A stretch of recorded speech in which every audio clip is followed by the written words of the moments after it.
Hey friends, on today's A Spoonful of PBJ, I'm telling you how my personal affirmation gets me through the toughest days. If that's something you need, then you hang on in there. And if this helps you, would you share, subscribe, help me get this good encouragement out, honey, because all of us need some good encouragement. All right, y'all, here we go.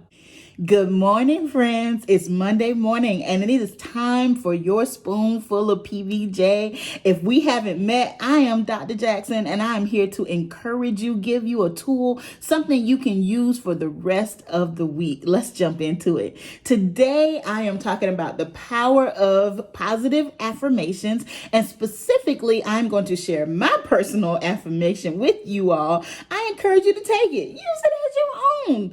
If it works for you, honey, go ahead and take it because it has done wonders for me. So I got to tell you a little story where this came from.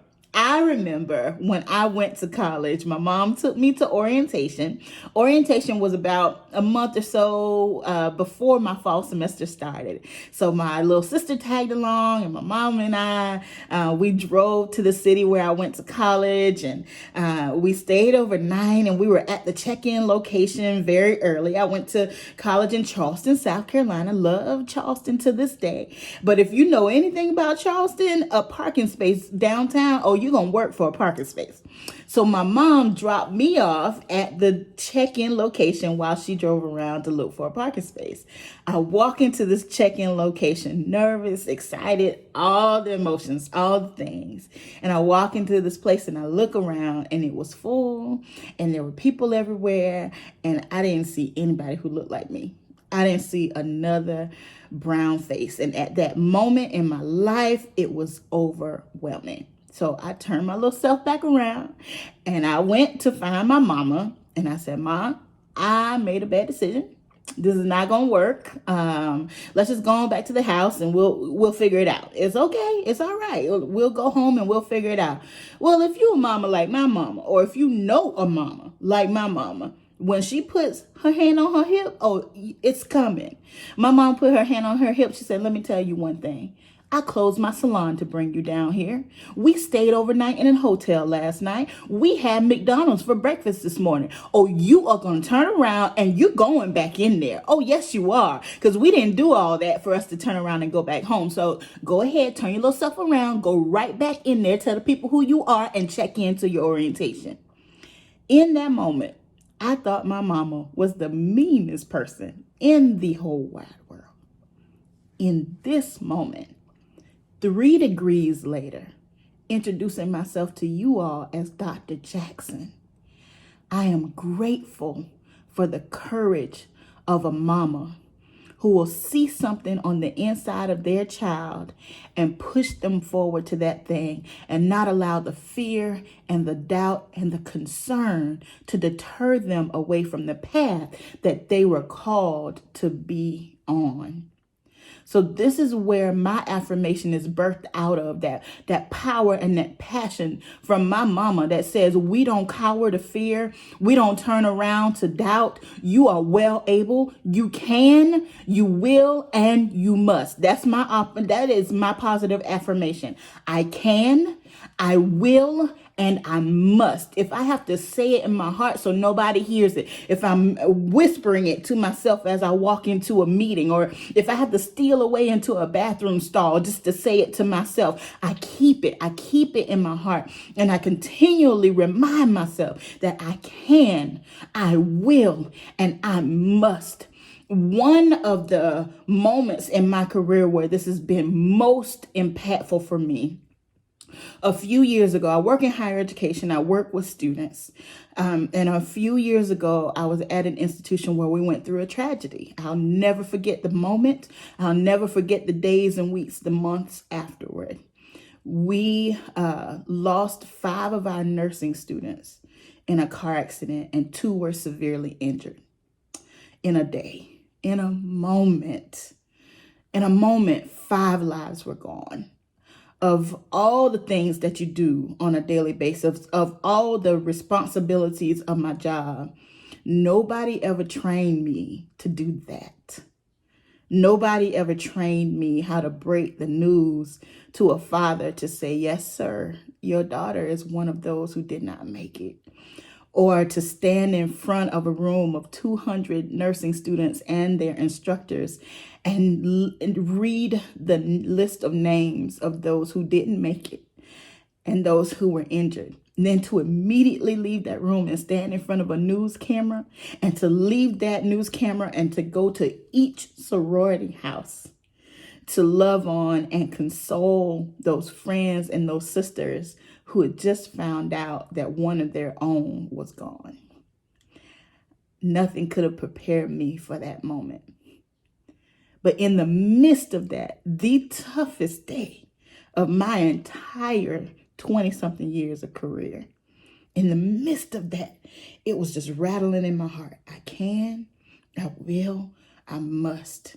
As I stood before them with tears in my own eyes, I can, I will, I must. In the days and the weeks and the months and even the years after that, and all of the things that are connected to tragedy, all of the emotions, all of the demands, all of the needs, all of the consoling that comes with that, it continues to ring in my heart. I can, I will, I must. The I can means you have the ability. You are well able. If you were not capable, you would not be in the position that you're in, whether that is in your parenthood or in your professional life or in your civic organizations. Whatever the challenge is, you are able. When we use I can't, it really is an excuse that really means I don't want to. And as soon as we grab a hold of that and we make a decision, then we can start to move forward in whatever the challenge is. I can't go to school. Yes, you can. You just don't want to put in the work. I can't write the book. Oh, you're able to write? Can you write an email? Can you write a post? Then you can write a book. I'm not trying to minimize the challenge. Yes, it is a great challenge, but the answer to the challenge is not an I can't. It is always I can. So the first step is to embrace and to take on your own ability and your capability to do whatever is set forth in front of you to do. If you believe like I can, you know that we can do all things through Christ that strengthens us. And even if you don't believe that way, whatever situation you are in, you are well able. You are well able. You can do it. Even if you're in a situation that you've never seen before, nobody's ever trained you on, or they haven't told you how to do it, you know how to learn. You know how to seek. You know how to search. You can figure it out. You can. That's the first step. I can. The second step is I will. I will is the choice. Having the ability is just the first step. Beyond the ability, you have to choose to activate that ability and to put it into action. The I will means I wake up in the morning ready, whether I feel ready or not, I'm going to get it done. I am going to work hard. I am going to dig in. I am going to say what needs to be said. I am going to do what needs to be done. And y'all, I acknowledge that there are some mornings that you wake up and you are ready. You got an I will in your spirit and you are ready to go get it, to go do it. And as soon as you hit the door, sometimes life just smacks you in the face and it knocks the I will right out of you. That is the most important moment right then, to grab hold and say, I will, all over again. Don't stay on the mat. Don't stay down. All of us get knocked down every now and then. Everybody gets the air knocked out of them every now and then. The important part is not going down, but the important part is getting back up and choosing the will to get it done. So I can, I will, and finally, I must. I must. Beyond the ability, beyond the choice, there's a responsibility. I acknowledge that whatever I'm called to do is bigger than me, and it's not about me. It's not about me. If more leaders and more people could get to the point where they recognize that what they're called to do is not about them, then we won't be wrapped up in foolishness. We've got to refocus and redirect our energy to acknowledge that it's not about me, but it is about the little sisters and the little brothers and the cousins and the family members that are looking up to me. It is about the influence that I have on other people, either through social media or whatever. People are watching you that you don't even realize are watching. It is about those who I serve, who need me. Those who I serve, who need the gifts on the inside of me, who need the experience and the skills that I have, who needs the support that I'm here to give. The I must means that I understand that what I give is not for a pat on the back. It's not for a raise. It's not for a certain salary or a certain title. It is because I know that it is needed.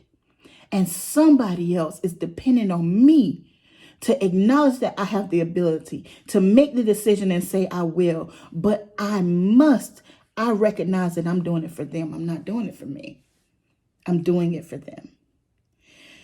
So today, as you tackle this week and whatever it's full of, we don't know, honey. We don't know what's coming. We can plan our days. We can plan our weeks, but there are some things that you cannot plan for. And there are some things that will come up and just take your breath away.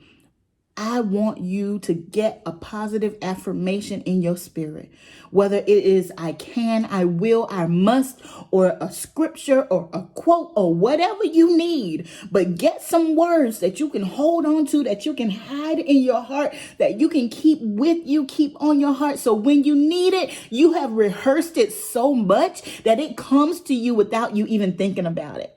You have meditated on it and rolled it around in your heart and your mind so much that in the moment where you need it most, it comes to rescue you.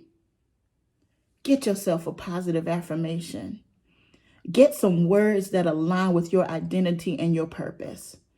And rest on those words. Walk in those words. Memorize those words. Speak those words. Declare those words. Proclaim those words. Hang on to those words. Work in those words. Breathe through those words. And I'm here to tell you, regardless of what your job is, what your assignment is, what your purpose is, what work you're called to do right now, what your hands are full with, when you get those words and you allow those words to manifest in your life, there is nothing that can stop you. So you know I love y'all. And my prayer is always with you.